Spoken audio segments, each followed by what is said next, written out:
So Tom, tell us a little bit about in-app functionality and how to improve it. Speed, that's all you need to worry about. Make them fast, and because the slower they are, the more frustrated your customers are going to be, and gauge feedback from your customers and optimize accordingly. But speed is my biggest tip. Speed. Tip 1, tip 2, tip 3, all speed. Yeah. It's a good point. You know, there's nothing worse than waiting for an app to load or do anything, especially when there is, you know, when you've got that app there as opposed to an online site, you expect things to be fast. Yeah, and I think there's a stat that of 86% of all users on a mobile are in apps, and there's so many other apps available, so it needs to be quick, just needs to work very, very effectively. Nice. Facebook also. Facebook launched a game changer in Instant Article. Tell us a little bit about how brands can leverage this. I think the biggest piece for brands is just to take advantage of how fast these articles load. They're typically 10 times quicker. They appear in users' newsfeed, so it's more immersive. And also the abandonment rates on those articles are so much lower compared to a normal piece of content. So a user's in that environment and the engagement rates are going to be better.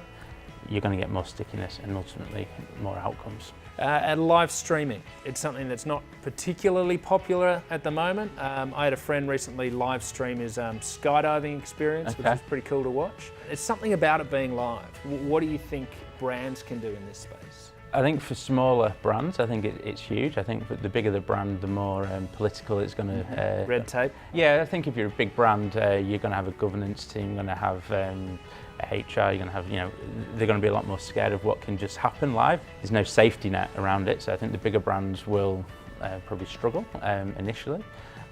Just to get it over the line, and once they've had that proof of concept, I think it'll work. But smaller, more nimble businesses, I think will be able to capitalise on it. So maybe it'll be a big brand using their influencers, potentially using live. Yeah, I think you might see those kind of collaborations. So it's an arm's length, and legal don't get involved. Yeah.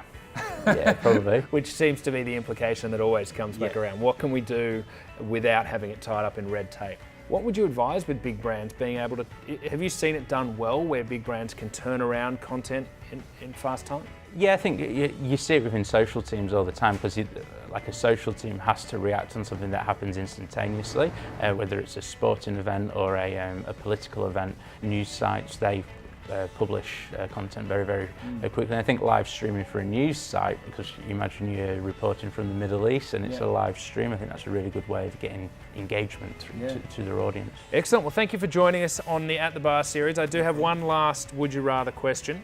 So would you rather get a face swap with Nicolas Cage or John Travolta? Nicolas Cage. Nicolas Cage? Yeah. Nice one. Cheers. Cheers. Thank you for having me. Thank you.